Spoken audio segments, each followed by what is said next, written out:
원수를 사랑하라는 제목으로 바리새인과 서기관보다 더 나은 삶을 살기 위한 이 6번째 주제, 원수에 대한 태도에 관해서 살펴보도록 하겠습니다. 우리가 믿는 기독교는 사랑의 종교입니다. 우리가 믿는 하나님은 사랑의 하나님이십니다. 성경의 가르침은 두 가지 계명으로 요약할 수 있습니다. 첫째는 하나님을 사랑하라 이고요. 둘째는 내 이웃을 내 몸과 같이 사랑하라 입니다. 서기관과 바리새인들도 이 계명을 잘 알고 실천하기 위해 노력을 했습니다. 그런데 서기관과 바리새인들이 여기에다가 한 가지 더 추가해서 강조하며 가르쳤던 내용이 있었습니다. 그게 무엇인지 예수님은 43절에서 가르쳐 주십니다. 제가 43절을 읽어보겠습니다. 또 내 이웃을 사랑하고 내 원수를 미워하라 하였다는 것을 너희가 들었으나. 예수님 당시에 유대인들은 그들이 존경하는 서기관과 바리새인들로부터 내 이웃을 사랑하라는 말씀과 함께 내 원수를 미워하라 라는 가르침을 배웠습니다. 그러니까 평소에 가깝고 친하게 지내는 이웃에게는 사랑을 베풀어야 하지만 원수처럼 여기는 사람은 사랑하지 말고 미워하라는 것입니다.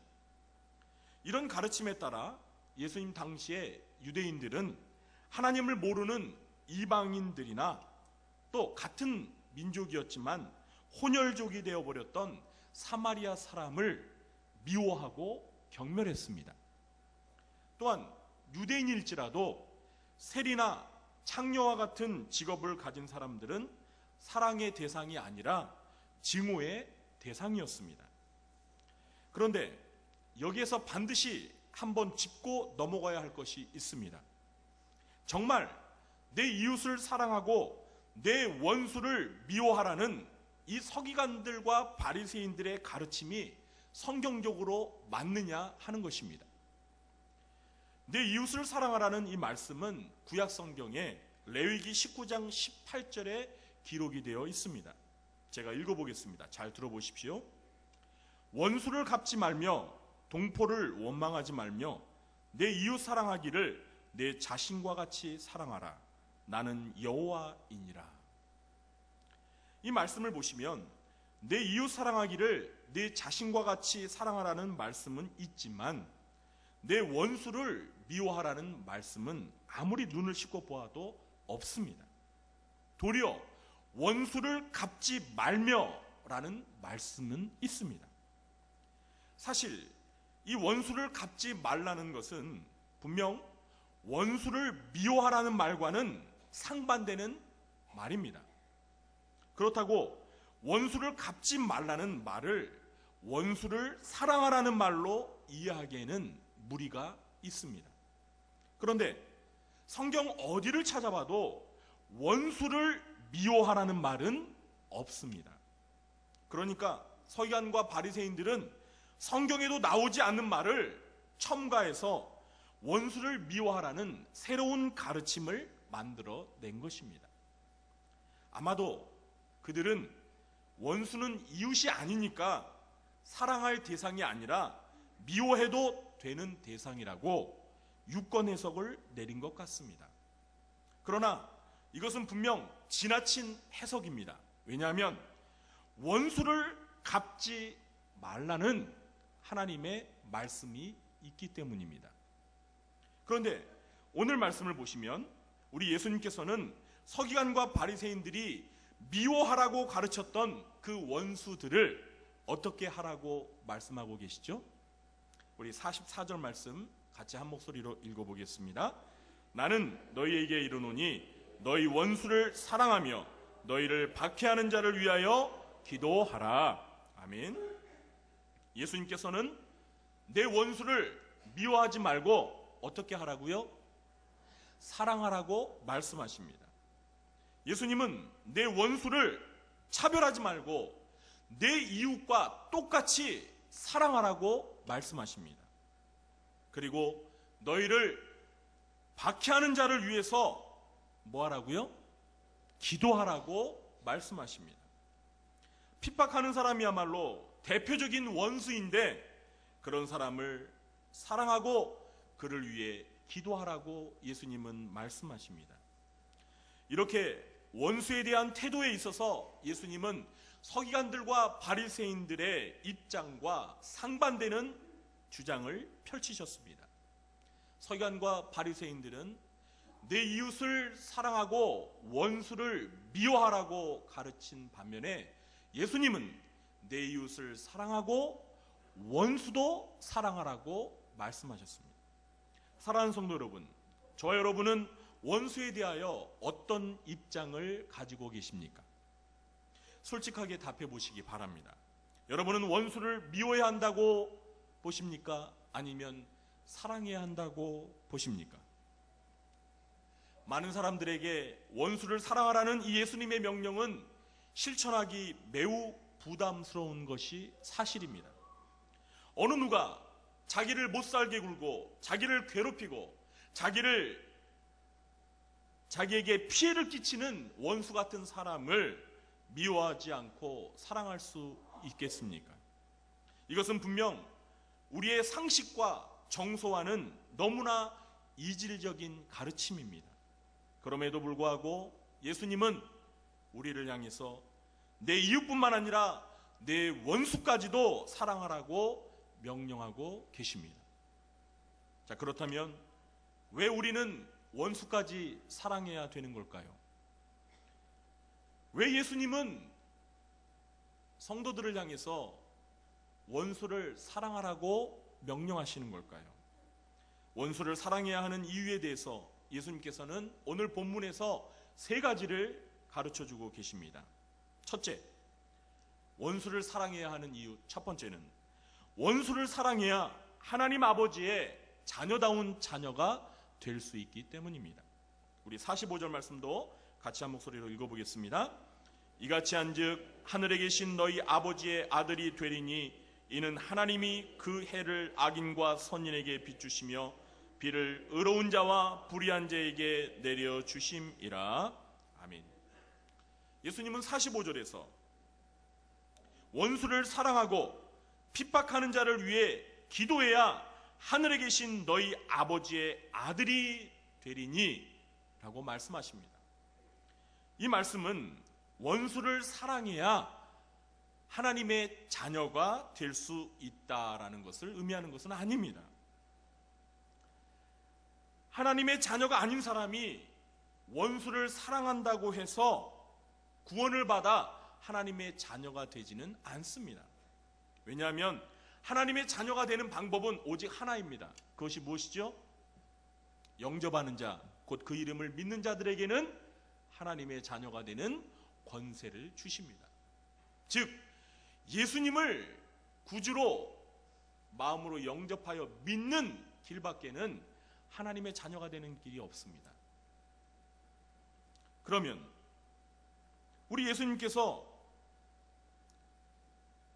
이같이 한즉 하늘에 계신 너희 아버지의 아들이 되리니라고 말씀하신 그 말씀의 의미는 무엇일까요? 예수님께서 이 말씀을 가르쳐 주신 사람들은 이미 예수님을 믿어서 하나님의 자녀가 된 제자들이었습니다.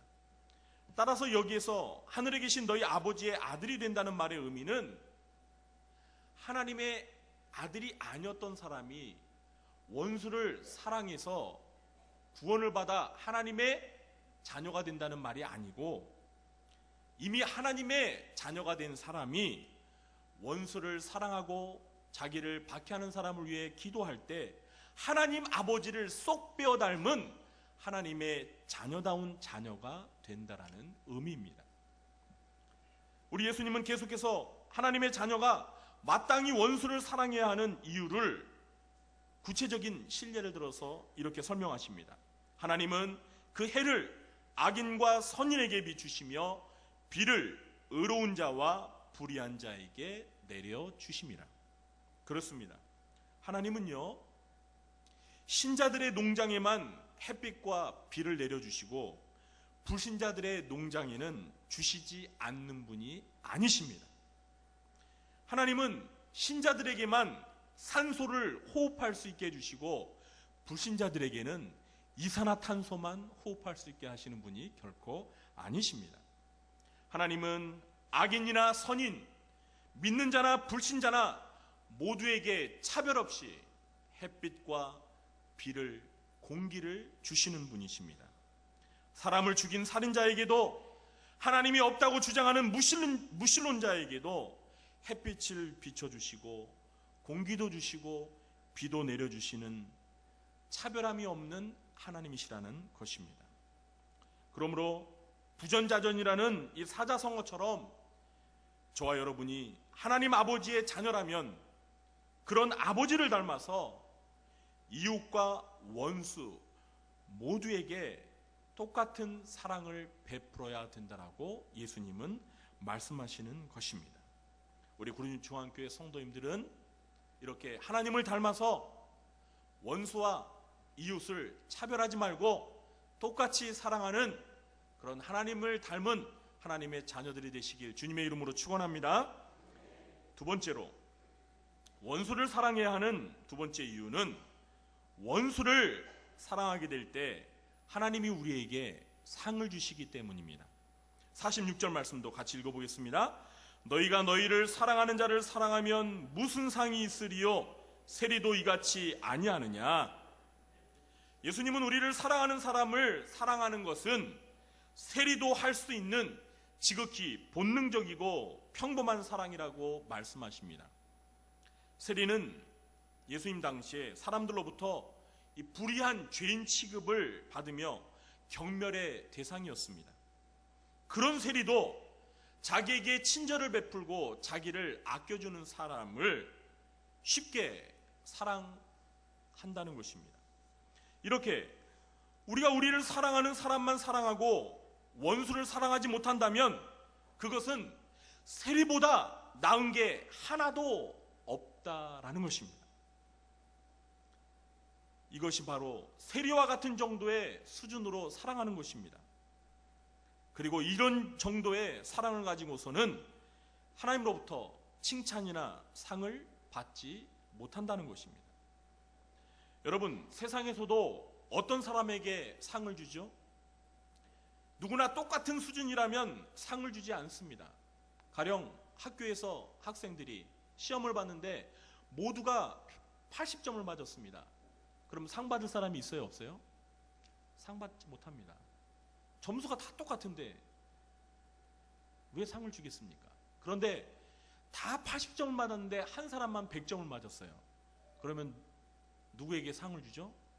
그 100점을 맞은 사람에게 상을 주는 것입니다.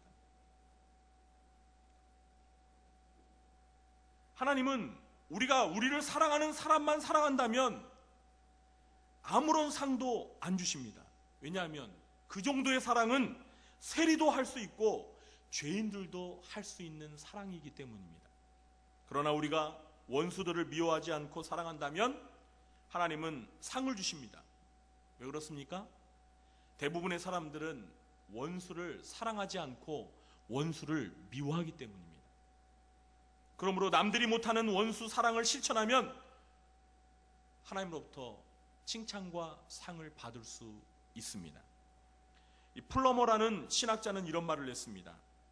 선을 악으로 갚는 것은 악마적이고 선을 선으로 갚는 것이 인간적이라면 악을 선으로 갚는 것은 신적인 것이다. 좀 이해가 되십니까? 저는 이 플러머의 말을 약간 오늘 본문 말씀과 관련지어서 약간 수정해서 이렇게 한번 만들어 보겠습니다. 이웃을 미워하는 것은 마귀적이고 이웃을 사랑하고 원수를 미워하는 것은 인간적이며 원수를 사랑하는 것은 하나님적이다.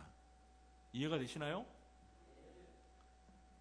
이웃을 미워하는 것은 사탄적이지만 이웃을 사랑하고 원수를 미워하는 것은 지극히 인간적인 수준입니다. 그러나 원수를 사랑하는 것은 하나님적이라는 거예요. 우리 구주한교회 성도님들은 다른 사람들이 따라할 수 없는 원수 사랑을 실천하셔서 하나님께 칭찬받고 하나님께 상받게 되시길 주님의 이름으로 축원합니다.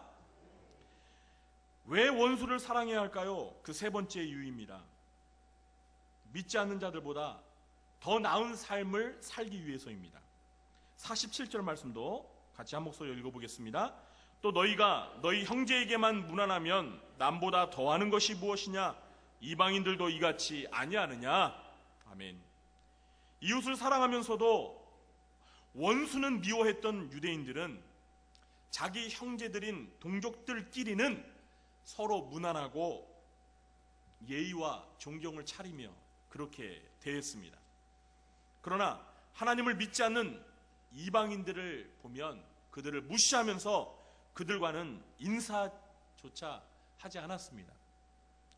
본래는 같은 동족이었지만 이방인들과 피가 섞여서 혼혈족이었던 이 사마리아 사람들, 유대인들은요, 이 사마리아 사람들은 개와 돼지 취급을 하고 사마리아 사람들과 상종을 전혀 하지 않았습니다. 말도 걸지 않았습니다. 얼굴을 쳐다보고 인사도 하지 않았습니다. 그래서 이 요한복음 4장을 보시면 예수님께서 사마리아 수가성에 그 우물에 갔을 때 사마리아 여인과 만나 대화를 나눴을 때 그 사마리아 여인이 어떤 반응을 보였죠? 아니, 당신은 유대인 남자인데 어떻게 사마리아 여인에게 말을 겁니까? 왜 아는 체를 합니까? 그런 반응을 보였던 것입니다. 그런데 여러분, 유대인들만이 아닙니다. 이방인들도 마찬가지였습니다. 이방인들도 자기들끼리는 인사하면서 자기들끼리는 가깝게 지냈습니다. 유대인들이 이방인들인 자기들을 모르는 체하고 우습게 보고 멸시할 때 이방인들도요, 유대인들에게 똑같이 대했습니다. 지네들이 뭐라고 우리를 무시해? 우리도 사람인데? 그러면서 이방인들도요, 유대인들한테 똑같이 대했어요. 예수님은 이런 모습을 비교하시면서 자기 동족끼리만 무난하고 사는 그 삶의 자세는 이방인들과 전혀 다를 바가 없다라고 말씀하시는 것입니다. 예수님은 제자들에게 이방인들과 같은 수준이 아니라 훨씬 더 나은 것을 기대하시고 요구하십니다. 그렇습니다. 하나님의 자녀들은 믿지 않는 사람들과 똑같은 수준의 삶으로 만족해서는 결코 안 됩니다. 그것은 결코 자랑할 만한 것이 아닙니다. 하나님의 자녀들은 믿지 않는 사람들보다 더 나은 윤리적인 수준의 삶을 살아야 합니다. 이 계단식 논을 위아래로 소유한 두 농부가 있었습니다. 위쪽 논을 소유한 사람은 교회를 다니는 집사님이었고요. 이 아래에 사는 농부는 교회를 다니지 않는 불신자였습니다. 그런데 이 논이요, 천수답 논입니다. 여러분, 천수답 논이 뭔지 아시죠? 이 하늘에서 내리는 비만 가지고서 농사를 짓는 논을 천수답 논이라고 합니다. 그러니까 이 가까이 주변에 이 물을 끌어올 수 있는 그러한 환경과 여건이 없기 때문에 그냥 하늘만 바라보면서 하늘에서 내리는 비만 가지고 농사를 짓는 그 논을 천수답이라고 하는데요. 이 천수답 논이기 때문에 비가 제때 오지 않으면 이 물을 길러다 날라서 농사를 지어야 하는 고충이 이만저만이 아니었습니다. 근데 어느 해에 가뭄이 들어서 이 위쪽에 논을 가진 그 농부 집사가 매일같이 이 가파른 비탈 아래 그 웅덩이까지 내려와서 물을 퍼다 날라가지고 자기 논에 이 물을 대었습니다. 그런데 그 아래의 논을 가진 농부는 이 위쪽 집사의 논에 고여있는 그 물을 논두렁에 구멍을 내어가지고 자신의 논으로 물이 흘러내리게 그렇게 했습니다. 이것을 안 이 집사 농부가 얼마나 화가 났겠습니까? 여러분 같았으면 어떻게 하시겠어요?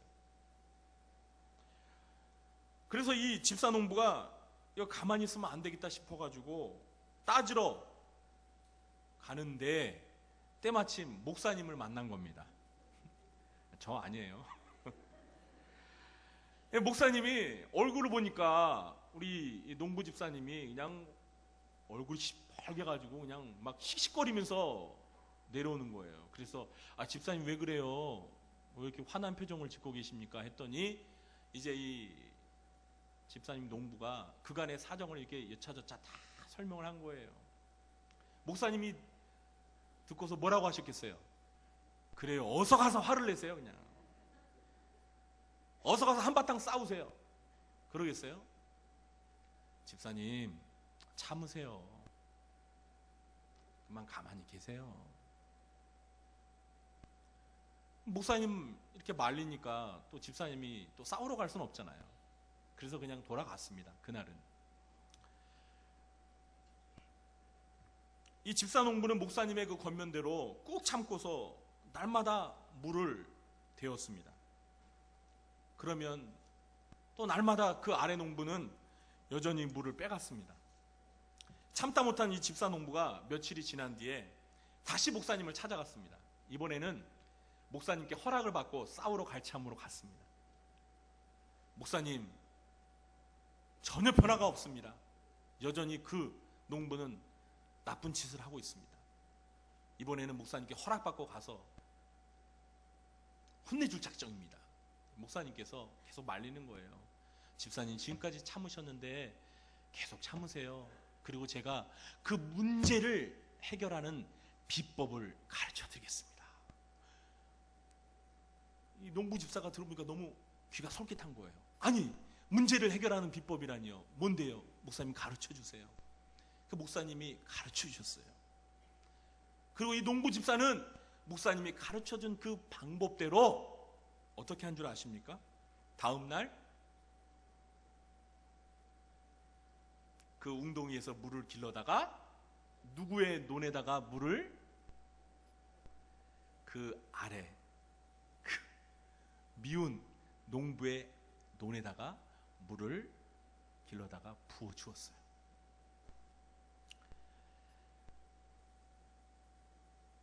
그 아래 살던 농부가 그걸 알고 어떤 반응을 보였을까요?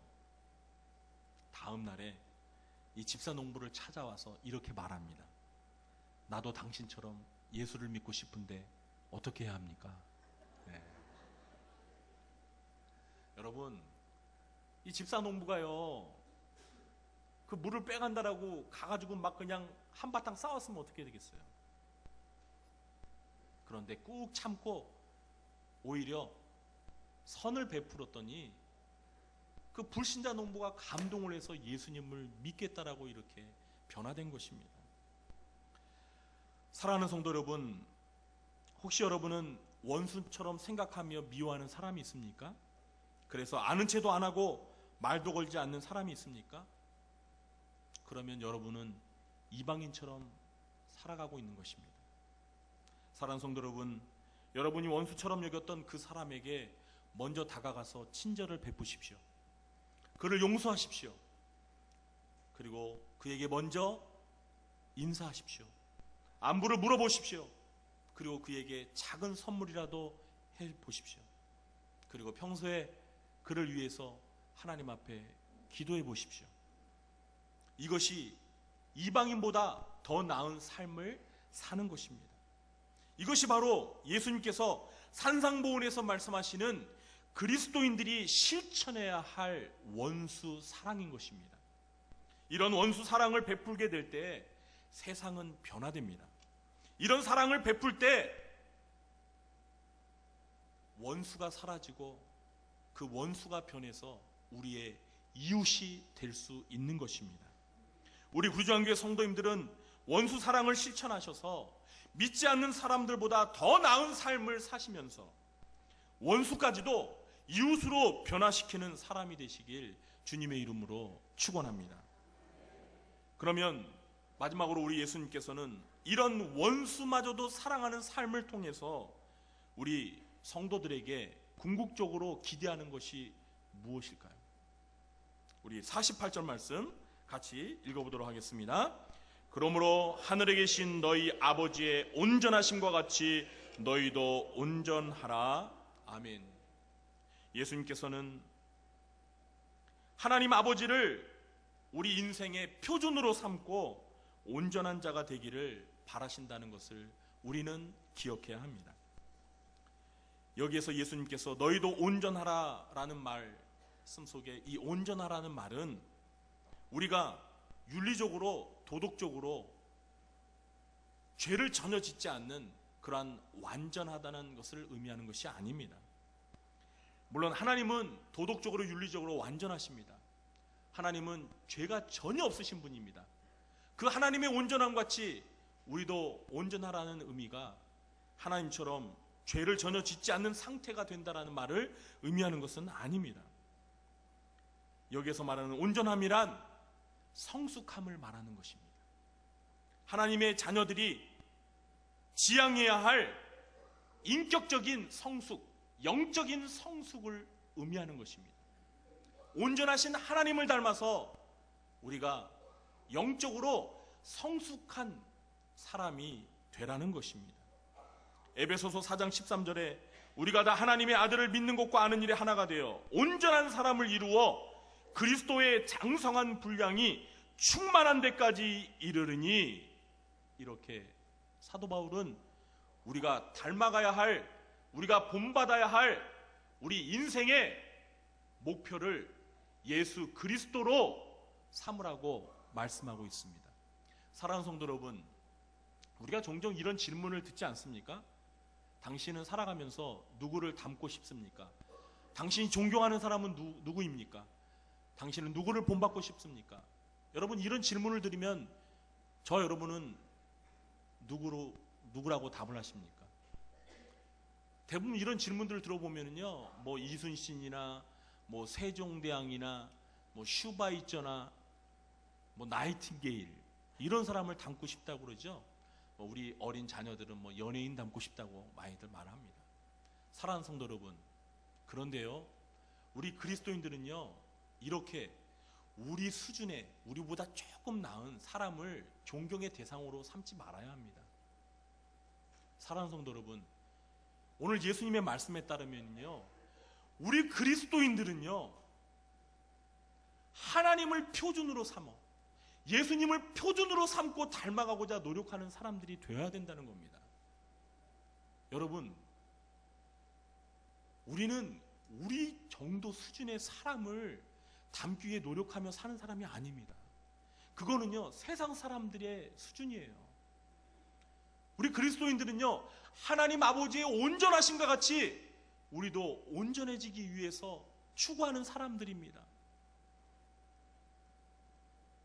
수준이 다르다는 거예요. 그동안 저와 여러분은 누굴 바라보며 닮기 위해 노력하셨습니까? 이제부터는 하나님을 닮기 위해, 예수님을 닮기 위해 노력하며 사시기 바랍니다. 그렇게 살 때에 우리의 삶의